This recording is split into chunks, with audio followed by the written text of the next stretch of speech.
or Joe Biden's re-election bid for the presidency in America falling apart already. It shows you how tribal and delusional many in the US Democrat Party must be, considering you only actually had a single congressman, Dean Phillips, who actually had the guts to challenge Biden for the nomination of the Democrat Party. It was a campaign that failed to gain much support or traction. And yeah, you saw a really painful, really quite sad and disturbing debate performance from Joe Biden, considering this is the current US president.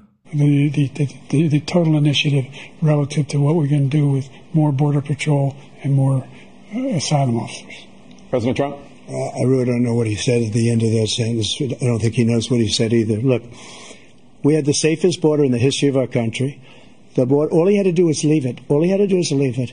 All those things we need to do, child care, elder care, making sure that we continue to strengthen our health care system, making sure that we're able to make every single solitary person eligible for what I've been able to do with the COVID, with dealing with everything we have to do with, look, if we finally beat Medicare. Thank you, President Biden. President Trump?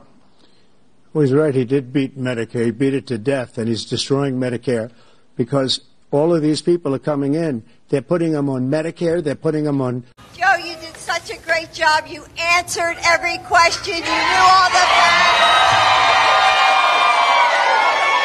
And let me ask the crowd, what did Trump do? Why?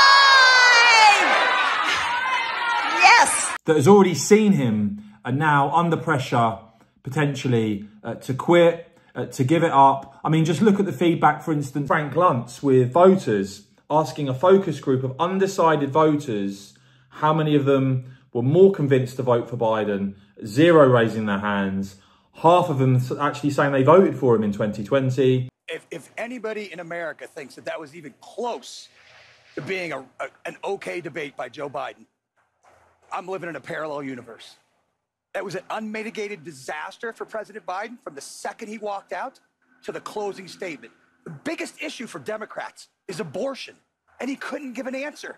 He gave an answer he couldn't even give a coherent answer on the biggest issue for Democrats tonight. I've heard from leading Democrats across the United States, elected governors, congressmen, who are texting me and saying, I'm worried I'm going to lose if Joe Biden's at the top of the ticket. Also asking that focus group of undecided voters how many are more convinced to vote for Trump now. 10 out of 14 raising their hands, even if they don't like Trump. And the figures overall here are pretty staggering, because you see this CNN poll of who voters thought won the first debate in 2020. It was 60-28 for Biden then. And just look at the change now. 67% of voters saying Trump won the debate versus 33% for Biden. That's a 66-point swing towards Trump. And Trump now the solid favourite, I would say, to win this US election. But let me know what you make of all of that in the comments below, please, guys. I will, of course, keep bringing you all the latest on this and more. So please do whack this video a quick thumbs up. And, of course, as ever, cheers for watching.